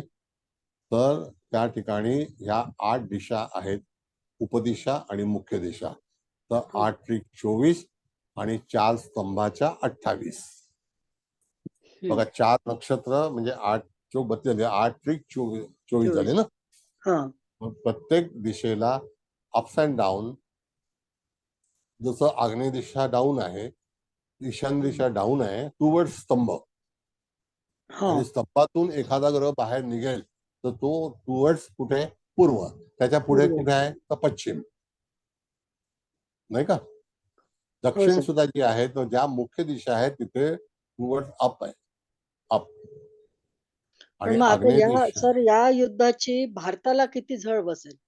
भरपूर नळ असणार. आता भरपूर. सगळं गप्प आहे. येस. अरे बापरे. आता सगळं शांत आहे. नाही तुम्हाला मी अगोदरपासून सांगतो, मी 6 महिने गेली बोलतोय हो. की स्थिती खराब होणार आहे. मी तुम्हाला सांगतो ना की उद्याचा अहवाल असा आहे की सोनं 1 लाख रुपये तोळा होईल. उद्या म्हणजे 2028 ला. बाप. काही होऊ शकतं. हम्म. म्हणजे एवढं हे होणार. तर त्या ठिकाणी काही काही गोष्टींमध्ये अति प्रचंड काही गोष्टी होण्याची शक्यता दर्शवली जाते. कशी दर्शवली जाते? हे असे जी ग्रहणाचे योग असतात, एक एक ग्रह समोरासमोर येतात, वक्री होतात, त्याच्यानंतर युती होते. तर ही जी युती आहे ती सुद्धा हानिकारक ठरते. म्हणजेच काय की आपल्याला मी तुम्हाला सांगतो की ग्रीस जेव्हा तुम्ही वाचाल ना तर ग्रीस ऍस्ट्रॉलॉजी फार वेगळी आहे. तर त्या ठिकाणी तुम्हाला आठवत असेल की गेल्या 1 महिना अगोदर ग्रीसला प्रचंड पाऊस झाला होता हो सर. आणि सगळं वाहून गेलं होतं. हो पुराचे फोटो पाहिले अतिशय. होते. हा. म्हणजेच काय होतं की त्यांनी अगोदरच सांगितलेलं आहे की ज्या वेळेला मंगळ हा युद्धाची देवता आहे आणि ती देवता जेव्हा आकाशात दिसते त्यावेळेला आमच्याकडे युद्धाला सुरुवात होते किंवा काही संकटाला सुरुवात होते. आणि परत आपण सांगतो की मॅडम गेल्या वेळेला आपण जेव्हा शिकवलं होतं सूर्य सिद्धांतामध्ये त्यावेळेला जी काही वृश्चिक रास आहे ती मंगळाची आहे. तर त्या ठिकाणी ती कक्षेच्या पलीकडची आहे. हो. नाही का? बरोबर आहे. आणि ती सूर्याच्या बाजूची आहे, चंद्राच्या बाजूची नाही. नाहीये. मग हा सगळा भाग विचारात घेऊन तुम्हाला फलादेश करताना तुमच्याकडे साहित्य हवं. त्या साहित्याशिवाय तुम्ही फलादेश करू शकणार नाही. त्यावेळेला तुम्हाला पर्टिक्युलर ती कुंडली जी आहे ही मांडता आली पाहिजे. आणि ती सर कुंडली मांडल्यानं बोला. आता मंगळ अस्त झाला आहे 3 ऑक्टोबरला आणि तो 7 जानेवारीला उदय होईल त्याचा. बरोबर. त्यावेळेला गुरु पण मार्गी होईल. हा. अस्त कालामध्ये त्याच्या काही फरक पडेल फलादेशामध्ये? सांगतो. आता हा फार उत्तम प्रश्न तुम्ही विचारला मॅडम. आपण नेहमी अस्त, वक्री, मार्गी, त्याच्या अतिचारी याबद्दल चर्चा करत आलेलो आहोत. एखादा ग्रह ज्या वेळेला अस्त होतो त्यावेळेला तो सूर्यासोबत असतो. जसं की तारा अस्त झाला तर शुक्र अस्त होतो. शुक्र अस्त झाल्यानंतर कुठलंही धार्मिक कार्य आपल्याला फलदायी ठरत नाही असं पूर्व आचार्यांनी सांगितलेलं आहे. हो कळलं का? मग धार्मिक जे कार्य आपण आपल्या घरामध्ये करतो तर ते पूर्ण करू नये. जसं शुक्र असताना विवाह करू नये म्हणून विवाहाचे मुहूर्त नसतात. हो मग काढीव मुहूर्त करतात नाही ते तुम्हाला? नाही बा हा हा काढीव प्रकार मुहूर्त, म्हणतात. हा काढीव मुहूर्त असतात. असतात सर माहिती. पहिल्यांदाच ऐकला हा शब्द. येस हो मॅडम, सर इथे असतात. हा असतात. हो का? हो काढीव मुहूर्त असतात. मग आता अशा वेळेला आपल्याला माहिती आहे की तारा असल्यानंतर तिथे विवाह मान्य नाही. तर हे पूर्व आचार्यांनी निश्चित करून ठेवलेलं आहे. मग आता तसंच आपण जर बघितलं तर एखादी वास्तू बांधते वेळी वास्तू जेव्हा बांधायची असते त्यावेळेला जर मंगळ असेल तर वास्तू संदर्भातील कुठलीही गोष्ट काम करू नये. उदाहरणार्थ सांगतो की ज्या वेळेला मंगळ असेल त्यावेळेला कुठलीही लढाईचा आरंभ होण्याची शक्यता पण असू शकते. आता बघा ज्या वेळेला सूर्याबरोबर मंगळ आल्यानंतर मंगळ हळूहळू पुढे गेला कारण का त्याची गती जास्ती आहे तर त्या ठिकाणी युद्धाला सुरुवात झाली की नाही? हो सर. बरं, ही युद्धाची सुरुवात अनपेक्षित होती की नाही? हो सर. त्यांना कुठलीही कल्पना नव्हती. म्हणजे नाही. त्यांचं गुप्तहेर खातं सुद्धा फेल गेलं अशा वेळेला. हो मग अशा ह्या घडामोडी जेव्हा घडतात त्यावेळेला आकाशातली ग्रहस्थिती ही कारणीभूत ठरते की नाही? हो सर. मग हेच आपल्याला शोधायचं आहे. हाच आपला अभ्यास आहे. अच्छा. जर आपण अशा तऱ्हेने जर विषय मांडला नाही किंवा विषय समजला नाही तर मला सांगा कोटचक्राचा कुठेही फलादेश उपलब्ध नाही. नाही हा फक्त शब्दच पहिल्यांदा ऐकलाय कोटचक्र. काय त्याच्या म्हणतात? आधी नाही ऐकला. हो कधीच नाही ऐकलं सर. म्हणजेच काय की अशा वेळेला जेव्हा तुम्हाला एखादं वर्णन करायचं असतं, आता पुन्हा एकदा परत सांगतो की ज्या लोकांच्या कुंडलीमध्ये चित्रा नक्षत्र कोणत्या स्थानात येत असेल, कारण का की हे नक्षत्र द्विपाद नक्षत्र आहे. बरोबर आहे. मग ते नक्षत्र समजा दशमात मध्ये येत असेल तर दशमामध्ये येते वेळी त्या ठिकाणी तुम्हाला धनु लग्न असेल हो नाही का? हो सर. मग धनु लग्नाच्या व्यक्तींना दशम स्थानामध्ये चित्रा नक्षत्र जर असेल आणि अशी जर क्रांती होणार असेल ग्रहांची तर त्याच्या जीवनामध्ये पण अशाच तऱ्हेची क्रांती होईल. अच्छा म्हणजे कुठल्या स्थानात तो चित्रा नक्षत्र येतं त्याच्यावर त्या त्याच्यावर स्थानाचा अवलंबून फलादेश आहे. राहिलाय येस येस अवलंबून राहिलाय. इट इज म्हणजे त्या नक्षत्रात क्रांती दशम होईल. स्थानाविषयी सर हा दशम बोला. स्थानाविषयी 6 7 8 9 ना 6 7 8 9 बघा ना 3 6 9 12 येतात ना चर राशीमध्ये मॅडम. हो मग कन्या राशी कुठे येईल? दशमात येईल ना धनु लग्नाला. कन्या दशमात येते. हो सर. हा. मग अशा वेळेला तुम्हाला ते द्विपाद नक्षत्र आहे. मग तिथे द्विपाद नक्षत्र असल्यामुळे धनु लग्नाला लाभस्थानाचं पण हानी होईल आणि दशम स्थानाची पण हानी होईल. म्हणून जे नक्षत्र आपल्याला विभाजन कुठे होतं आणि जिथे जे काही ग्रहस्थिती असते त्याला अनुसरून राशी विभागली जाते आणि तिथे तो त्या स्थानाला त्रासदायक तापदायक ठरू शकतो किंवा लाभदायक पण ठरू शकतो. पण इथे त्रासदायक आहे. इथे त्रासदायक. आलं लक्षात सर. मग आता जर समजा सूर्य हा बरोबर गुरुच्या समोरच्या राशीमध्ये आहे.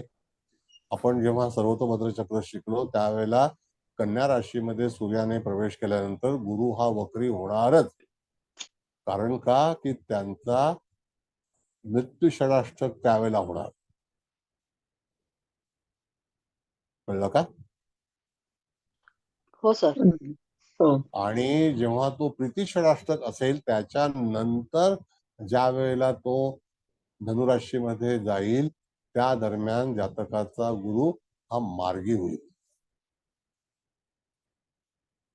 त्याशिवाय गुरु मार्गी होणार. मला सांगा तुम्ही मॅडम की 15 डिसेंबर ते 15 जानेवारी धनुराशीमध्ये सूर्य असतो की नाही? हो सर. मग 5 तारखेला सूर्य जो आहे तो पूर्वाषाढा नक्षत्रामध्ये असेल त्याच वेळेला तो मार्गी होईल.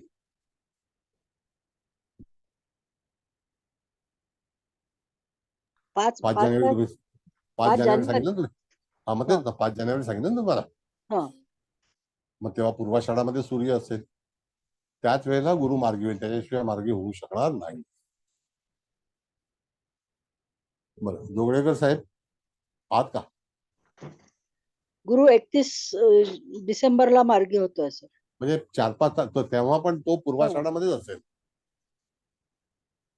हो सर. तेव्हा पण सूर्य पूर्वाषाढामध्येच असेल. जोगलेकर मूळ- सर आवाज येत आहेत. हा नाही येत वाटतं ते. आहेत ठीक. संदीप जोगलेकर ना? हो हो. आहेत. मग जोगळेकर साहेब, आता आपण जे बोला. वर्णन केलं तर त्या ठिकाणी मूळ नक्षत्रातून जेव्हा सूर्य पूर्वाषाढामध्ये येतो ते शुक्राचं नक्षत्र आहे की नाही? हो भरणी नक्षत्र शुक्राचं आहे की नाही? हो सर.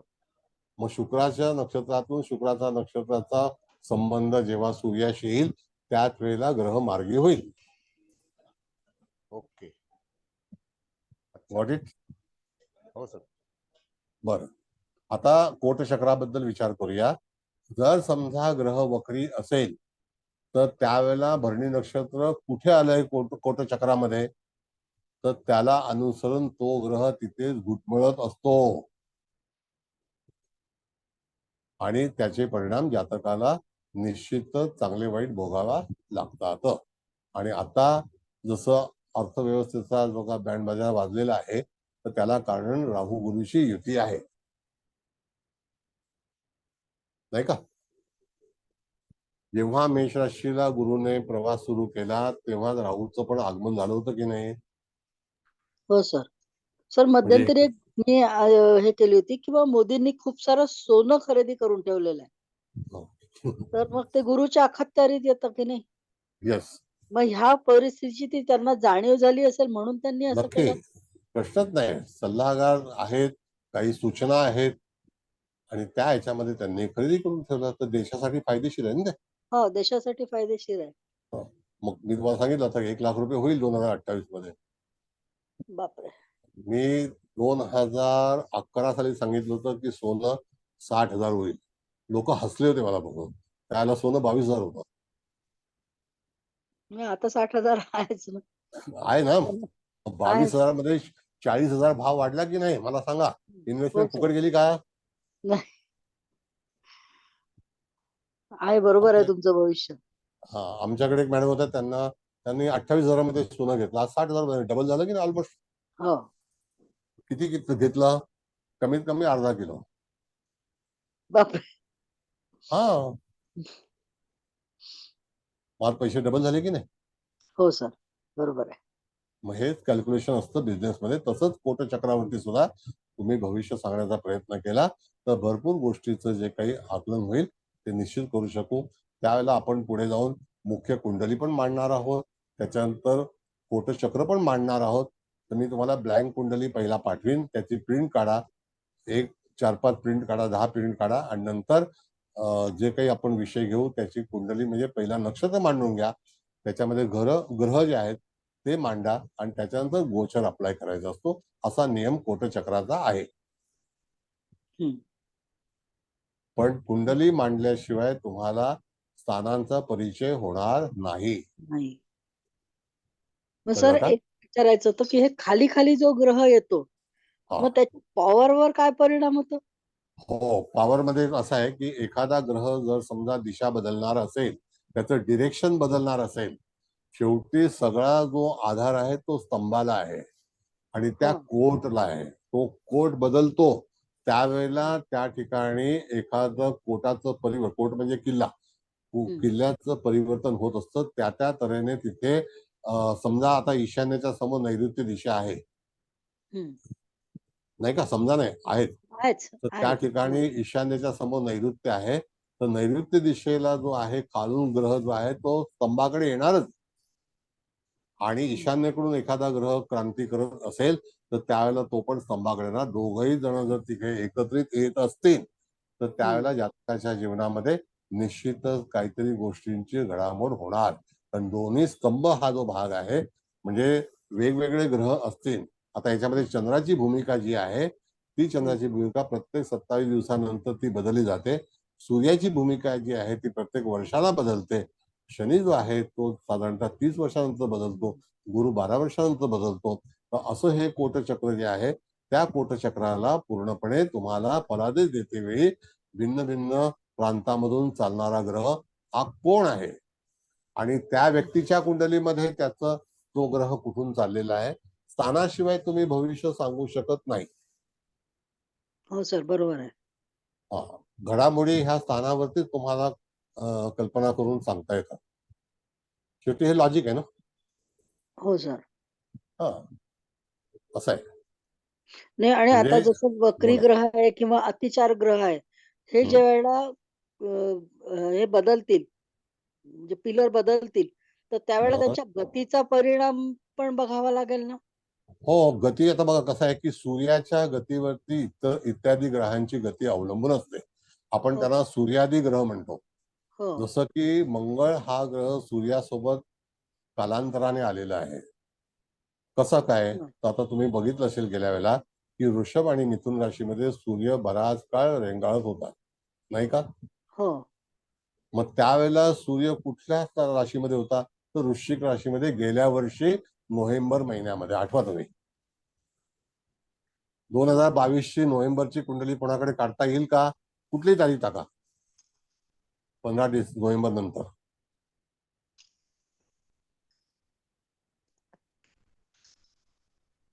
आहे का कोणाकडे? बघा.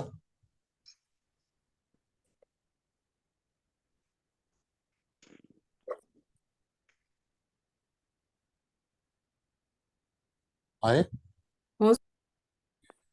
काढा. 2022 हा नोव्हेंबर 15 ऑनवर्ड. 16 नोव्हेंबर 2022. हा, काय स्थिती होती? वृषभेला मंगळ होता का मिथुनेला होता? मंगळ वृषभेला आहे. हा, मग होता ना. त्याच्यानंतर तो सूर्य त्याच्या समोर होता ना. हो, सूर्य वृश्चिकेला होता. सूर्य, म्हणजे शुक्र समोर आणि आला की बुध. नाही? हा, मग हो, सूर्य हो. समोर झाला ना. मग हो. आता अशा वेळेला मंगळ हा कितीतरी महिने मिथुन राशीमध्ये आणि वृषभ राशीमध्ये होता. हो. बघा तुम्ही. वृषभ राशि में था सर, वृषभ राशि. वही बोलता हूँ, वृषभ और मिथुन राशि में बहुत समय तक रहा है. हो सर, त्यावेळेला स्तंभी पण होता ना सर. हे हो. हे तिथे आपण जर बघितलं तर डिव्हिजन जे आहे ना मॅडम, ते मृगशीर्ष नक्षत्र आणि हे द्विपाद नक्षत्र आहे ना. 4 चरणामध्ये 2 चरण मिथुन राशीमध्ये आहेत. हो सर. मग तो दीर्घकाळ जो तिथे रेंगाळत होता तो कुठल्या नक्षत्रात असेल? तो रोहिणी आणि मृगशीर्ष. मृग. हो. मग मृगशीर्षला जेव्हा त्याने स्पर्श केला त्याला तिचं डिव्हिजन जे आहे ते मिथुन राशीमध्ये पण आहे ना. हो सर, आहे. थोडीशी कल्पनाशक्ती वाढवायला लागेल तुम्हाला हे सगळं सूचित करताना, त्याशिवाय होणार नाही. सर अभी जैसे कन्या में चित्रा है और तुला में चित्रा है, वैसे ही डिवीजन ना सर? Yes. ऐसे यस, वही जो चीज है वो धनिष्ठा भी है वैसे ही, और मृगशीर्ष भी है और चित्रा भी है. ये हाँ. द्विपाद नक्षत्र है. द्विपाद नक्षत्र वायु तत्व और पृथ्वी तत्व में होता है. बराबर सर. तो ये तो हमको मालूम होना चाहिए, नहीं तो हम कैसे फलादेश करेंगे? बराबर. तो सर ये ग्रहण का असर तुला राशि में भी होगा और कन्या राशि में भी? नक्षत्र में होगा. हाँ, चित्रा नक्षत्र. यस, चित्रा नक्षत्र में. तो इसीलिए इंसान को जब भी पता चलता है कि हम ज्योतिषी है तो उस समय में हमको कंट्रोल करना चाहिए. अभी मैं आपको एक बात बताता हूँ. Last 1 year, more than 1 year, आप वृश्चिक राशि को काफी संकट आया हुआ आप देखेंगे. जो भी वृश्चिक लग्न है या वृश्चिक राशि है उसको काफी संकट से, मानसिक तनाव से गुजरना पड़ा होगा. यस सर, 100% बरोबर आहे सर. बराबर है सर, क्योंकि मेरे हस्बैंड का वही है. मग आता हे असं का घडामोडी होतात, तर त्याला कारण काय माहितीये का? त्याला कारणीभूत आहे शनी. त्याची 10वी दृष्टी जी आहे ती आपण बघितलं तर तिथे वृश्चिक राशीवरती आहे की नाही? हो सर, कुंभेतून. मग असे फलादेश होतात. फलादेश करतेवेळी तुम्हाला सगळ्या साहित्याचा संग्रह केला पाहिजे. आपण बरोबर जसं आहे. अष्टक वर्गामध्ये शिकलो. आता चित्र ज्यांचेही नक्षत्र असेल आहे ज्यांच्या पत्रिकेत त्यांनाही त्रास होऊ शकतो ना मग? होऊ शकतो ना. चित्राचा चंद्र मुळात असेल, ऐका मॅडम, हा. चित्राचा हा, चंद्र मुळात असेल तर त्या ठिकाणी सुद्धा जातकाच्या जीवनामध्ये काही क्रांती होण्याची शक्यता असू शकते. ओके.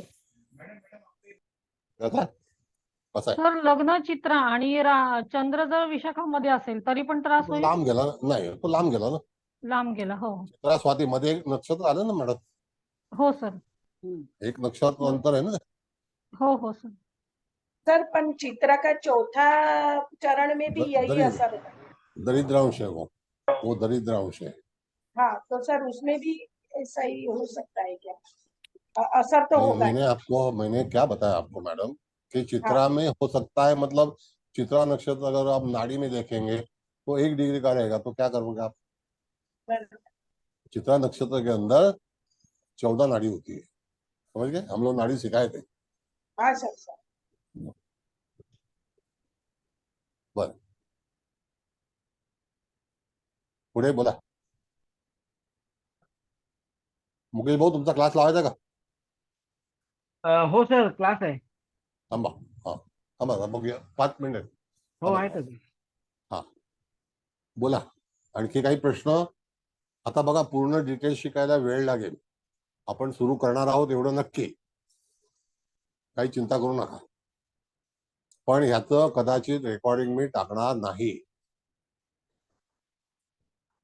रेकॉर्ड करणार पण टाकणार नाही. दळवी साहेब, छान तुम्हाला आहे, काय बोलायचं आहे? इंटरेस्टिंग वाटतंय. म्हणजे जेव्हा तुम्ही कुंडली ऍक्च्युअल घ्याल त्यावेळेला जास्त स्पष्ट होईल. पण बरोबर. इंटरेस्टिंग वाटतंय एकंदर. छान आहे सर. ब्लँक चार्ट पाठवीन, त्याने सगळ्यांनी त्याची झेरॉक्स काढून घेणे. एक 10 रुपये खर्च करणे. लोक 10 रुपये पण खर्च करायला मागत नाही. मग त्यांचा दरिद्रांश बलवान असेल. हो ना, 10 रुपये खर्च करत नाही म्हणजे काय? लोक असे असतात.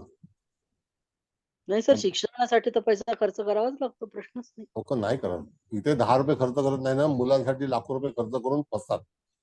खरंच हे आहे, लक्षात घ्या. खरंच आहे. अतिलाड वाया जातात. फुकट. आता तर शिक्षण घेऊच नाही युनिव्हर्सिटीमध्ये. 70 80 लाख रुपये वर्षाची फी आहे मॅडम. हो. बरं, ठीक आहे. आता आपल्याला मुकेश भाऊंना क्लास द्यायचा आहे, तर तुम्ही तुमचं काही म्हणणं असेल ते मांडा, मग आपण समारोप करू. सर तुम्ही कुंडली पण पाठवा आणि ब्लँक चार्ट पण पाठवा, आम्ही मांडून बघू जमतं का ते. नक्की नक्की जमेल, का नाही जमणार? आता एवढा तुमच्याकडे अनुभव आहे तर मिळेल. इत्यादी कोणाला काही? हा बोला. सर मला विचारायचं होतं, कुंडली मूळ कुंडली आणि आपले कोटे चक्र असं जेव्हा एकत्र आपण भरू तर ईशान्येपासून सुरुवात करायची भरायला, हो ना? ईशान्य हा स्टार्टिंग पॉइंट आहे. आणि मग त्याच्यामध्ये समजा सूर्य येत असेल तर सूर्यापासून सुरुवात करायची, चंद्र येत नक्की. असेल तर चंद्रापासून, नाही लग्न नाही येत नाही, असेल ऐका तर ऐका ऐका एक मिनिट. आता मला सांगा की तुमचं लग्न कोणतं आहे? मला मी एक सांगते, कन्याचं विचारते मी तुम्हाला. कन्या मी तुमचं लग्न विचारलंय, दुसरं कोणाचं विचारलेलं नाही. तुमचं लग्न सांगा. मकर लग्न. हा, मग मकर लग्नाला कुठलं नक्षत्र आहे? श्रवण आहे का उत्तर आहे? हो, श्रवण आहे. श्रवण आहे. मग श्रवण ईशान्य दिशेला लिहायचं. ओके ओके ओके, ठीक आहे कळलं? ठीक आहे. मग त्यापासून सुरुवात करायची. त्याच्यानंतर तिथे संपूर्णपणे नक्षत्र मांडून घ्यायची आणि नंतर तुमच्या कुंडलीमध्ये ग्रह जे दर्शवले असतील ते ग्रह त्याच्यामध्ये भरायचे. ओके ओके, बरं. ठीक आता आहे. म्हणजे भाग असा सुरुवात आहे, तिथून आहे, हेच विचारायचं होतं. सुरुवात तिथून आहे. सुरुवातीतून आहे. ओके ओके पण तुम्हाला चंद्रलग्न कुंडली बनवायची असेल तरी सुद्धा तुम्हाला ईशान्य दिशेला जाणं भाग आहे. भाग आहे. ओके ओके, कळलं. इथे चंद्र नक्षत्र लिहावं लागेल आपल्याला. हा, चंद्रलग्न कुंडली, सूर्यलग्न कुंडली असं जे सुदर्शन चक्र आहे त्याच्यावरून सुद्धा आपल्याला फलित करता येतं. कळलं? सर नमस्कार. नमस्ते, बोला साहेब. काही नाही, मेदिनी ज्योतिषाचा तुम्ही एकदम पूर्ण चिरफाड करून सांगून टाकली. कारण याच्यापूर्वी तुम्ही एक कासव चक्र म्हणून कासव चक्र काय नव्हतं मला लक्षात नाही. कुर्मचक्र पण फार सुंदर शिकवलं होतं आणि त्या जोडूनच आता हा एक विषय तुम्ही मांडलात आणि अतिशय सुंदर मांडलात की जे ज्योतिषाची कॉलर वर करून आम्ही मेदिनी सांगतात त्यामुळे वाटतं आता मला वाटतं जेवढे ज्ञानी लोक आहेत ते त्यांना बरोबर पडून टाकतील आणि असेच शिकवत चला सर आणि आम्ही शिकणारच आहोत तुमच्याकडनं. दुसरी गोष्ट आता तुम्ही जे जाहिरात चालू केली आता ती त्याची जरूर होती आणि ती कालची जाहिरात तुमची ती पुन्हा चालू करा. त्यात पैसे देऊन शिकता येतो हे खोटं आहे सगळं. दुसरी गोष्ट तुम्ही रेकॉर्डिंग आहे ना, रेकॉर्डिंग तत्काळ देऊ नका कारण त्यामुळे दुर्लक्ष होतं लोकांचं किंवा माझं स्वतः मी सांगतो की मी चला रेकॉर्डिंग मिळाल्यानंतर बघतो म्हणून प्रत्येक वेळेला मला लक्ष देऊ देत मी काय शिकवते नंतर महिन्यानंतर 2 महिन्यानंतर तुम्ही रेकॉर्डिंग केली तर आम्हाला ते पॉलिश करता येईल. आणि हे कोटेचक्र एवढं सुंदर शिकवलंय त्या कोटेचक्र आता एकदम डोक्यात फिट बसलेलं आहे. जसं आता मी तुम्हाला दाखवतो दहावी मेदिनी तुम्ही शिकवलं होतं पहिलं आम्हाला कुर्मचक्र. बरोबर, कुर्मचक्र शिकवलं होतं. अतिशय सुंदर शिकवलं होतं. कासवाचे पाय आणि कासवाचं डोकं आणि पाठ आणि शेपटी याच्यावरती आपण शिकलो होतो कुर्मचक्र. तर असं हे चक्र तुम्ही अशी शिकवता अजून तुम्ही म्हणता अजून पुष्कळ चक्र आहेत त्यामुळे आम्ही चक्रावून गेलोय त्याच्यामुळे चक्र शिकवणार असे शिकवत चला आणि आम्ही शिकत जाऊ. धन्यवाद सर. आता ठेवून काय करणार मला सांगा. नाही सर बरोबर एकदम बरोबर आहे. ठेवून काय उपयोग होणार नाही आणि ठेवत पण नाहीत आणि प्रामाणिकपणे शिकतात निःशुल्क आहे. आता घेणारे किती ते घेतात ते माहित नाही पण देणाऱ्याच्या हात आजार असतात तसं तुमचं. कसं आहे सब भूमी गोपाल के. येस एकदम बरोबर. आपलं काहीच नाही आहे तरी आणि काळ जवळ आलेला आहे. तुम्ही 17 वेळा सांगताय लोकांना काळ जवळ आलेला आहे त्यामुळे आता या काळात पैसे घेऊन ते शिकवू नये असं कोणी असं मला वाटतं. जे आहे पैसे राहत नाही पैसा इज अनदर पार्ट. बघा कसं आहे पैशाची पूर्ती वेगळी आहे आपण नंतर कधीतरी डिस्कस करूया काय समजलं. बरोबर आहे. पण हे असं आहे. एनिवे धन्यवाद दळवी साहेब तुम्ही आल्याबद्दल पण धन्यवाद आणि आता तुम्ही जे काही वर्णन केलं त्याबद्दल पण धन्यवाद. धन्यवाद सर. येस बरं आणखी कोणाला काही विचारायचं आहे बोलायचं आहे तर नंतर कुबल मॅडम अभिप्राय देतील किंवा कुलकर्णी मॅडम देतील. बोला सर. विषय नवीन आहे पण मला वाटतं तो नेहमीप्रमाणेच सवयीने ऐकला आणि जर त्याच्यावर प्रॅक्टिस केली तर नक्की तो सोपा होईल.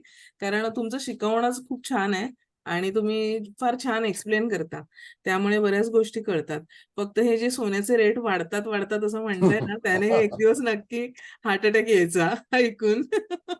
सोनं आपण क्रेझी आहोत काय समजलं जगामध्ये सोन्याची क्रेझी नाहीये. स्त्रिया असतातच आणि म्हणजे फार कमी असतील स्त्रिया ज्यांना आवडत नाही ते पण एक भाग झाला काही गोष्टी ऍडजस्ट करायचा. 1 ग्राम सोनं इंटिमेशन ज्वेलरी असं करावं लागेल. म्हणजे इन्व्हेस्टमेंट म्हणून सुद्धा सोनं घेतात ना. हो कधी फुकट जाणार नाही. तो एक पण खूप छान सर सांगितलं. खूप छान एक्सप्लेन केली आहे आणि रेग्युलर लेक्चर अटेंड केले तर नक्कीच नाही आपण शिकवणार चांगल्यापैकी शिकवणार विथ होरोस्कोप शिकवणार आणि त्या प्रॅक्टिकल मध्ये मॅडम कोणाची तरी कुंडली असेल त्याच्या जीवनामध्ये काय काय संघर्ष करावा लागेल अकॉर्डिंग टू कोट चक्र.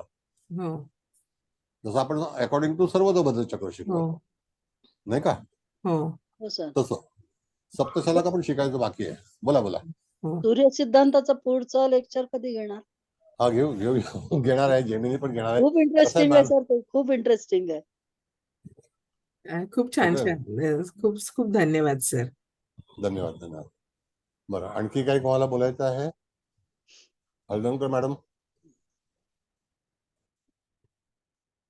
बोलायचं आहे कोणाला अजून. हळदणकर मॅडम काय बोलायचं आहे का तुम्हाला. चांगलं झालं लेक्चर खूपच चांगलं झालं. नवीन विषय खूप म्हणजे इंटरेस्टिंग होता पण त्याला आता पण नेट अतिशय पुअर आहे पण वैयक्तिक जीवनातल्या प्रॉब्लेम त्यानंतर वक्री ग्रह अस्तंगत ग्रह केव्हा काय करावं ही पण ऍडिशनल माहिती आजची खूप चांगली झाली आणि थोडस मी पहिलं काढताना मला वाटतं नॉर्थ ईस्ट आणि हे जरा चुकीचं लिहिलंय, तर पुढच्या वेळी मी ते करेक्शन करून घेईन. नाही, मी तुम्हाला ब्लँक कुंडली पाठवीन ना मॅडम, ब्लँक कुंडली पाठवतो. हो हो मग तुम्हाला ग्रह न भरलेली कुंडली पाठवतो and then you fill the blank, no problem. पण ते मधले ग्रह आणि त्यावरून गोचार करणारे ग्रह हा Yes, एक yes. विषय सगळं आहे. आणि खूप चांगल्या पद्धतीने संकटाची चाहूल आणि उद्याची तरतूद हे याच्यामध्ये चांगल्या पद्धतीने आपण सांगितलं. नक्की नक्की. Yes madam, yes. Kubal madam, आता तुम्ही काय समारोप करता, काय बोलताय बोला. मुकेश भाऊला क्लास द्यायचा आहे. होय होय सर, थँक्यू. आज आपण कोट चक्राबद्दल खूप सखोल छान म्हणजे डेमो लेक्चर आहे तरी पण त्यात बरंच काही सांगितलंय. त्यासाठी आम्ही सर्वजण आपले खूप खूप आभारी आहोत आणि खूप उत्सुकता पण आहे, म्हणजे ज्यावेळेस कुंडली मांडून म्हणजे शिकू ना त्यावेळेस. त्याच्यासाठी खूप खूप आपले धन्यवाद. तसेच इथे उपस्थित असलेल्या सर्वांचे पण धन्यवाद, मॅडमचे धन्यवाद, मुकेश भाऊ आपले पण धन्यवाद. Thank you thank you thank you all very the best much. Madam. Okay बरं, सगळ्यांना आता शुभरात्री, नमस्ते. पुढे भेटूया आपण. धन्यवाद. Thank you sir. धन्यवाद सर.